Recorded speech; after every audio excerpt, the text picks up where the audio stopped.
চলো আমরা 0.6 কে 9 দিয়ে গুণ করি। অন্যভাবেও আমরা এটাকে লিখতে পারি। আমরা 0.6 গুণ 9 হিসেব করতে চাই। আমরা জানতে চাই এটা সমান কত, এবং আমি তোমাদেরকে বলবো ভিডিওটি সাময়িকভাবে বন্ধ রেখে নিজে নিজে চেষ্টা করো। আমি তোমাদেরকে কিছু উপায় বলে দিচ্ছি। 0.6 আর 6/10 একই কথা।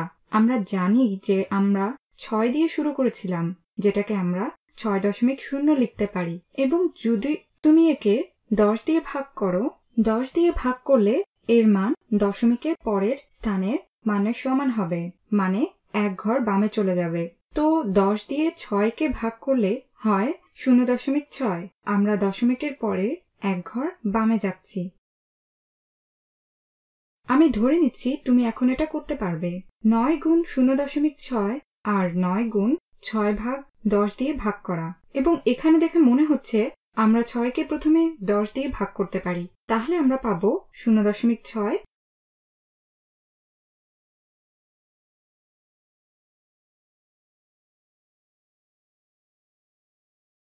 অথবা আমরা 6 আর 9 কে প্রথমে গুণ করতে পারি। তো চলো 9 আর 6 গুণ করি।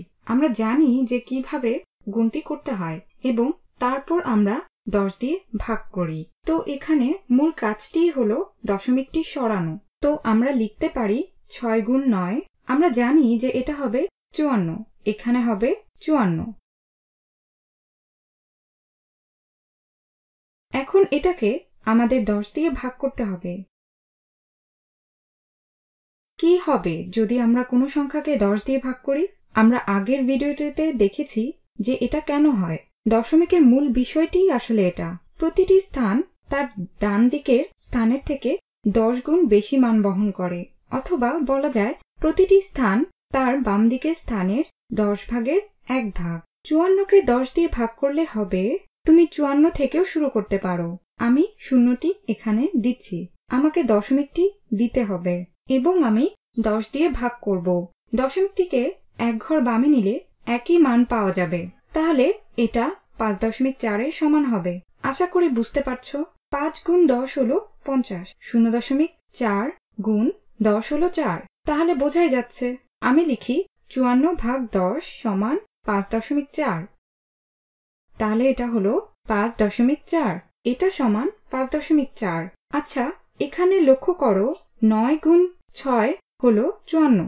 9 গুণ 0.6 হলো 5.4।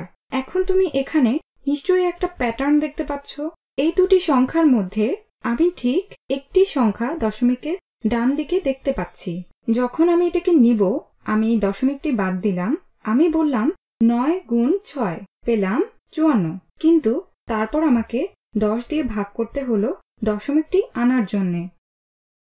লক্ষ্য করো, এটা কিন্তু 6 ছিল না, এটা ছিল 10/6। আমার এখানে দশমিকের ডান দিকে একটি সংখ্যা আছে। আমি বলবো তোমরা একটু চিন্তা করে দেখো তো, এটা একটি সাধারণ নিয়ম। আমরা কি পুরো সংখ্যাটিকে দশমিকের ডানে দিতে পারতাম? তাহলে কি আমাদের ফলাফলটিতেও একই সংখ্যক অঙ্ক দশমিকের ডান দিকে থাকতো? এটা নিয়ে তোমরা নিজেরা বসে চিন্তা করতে পারো।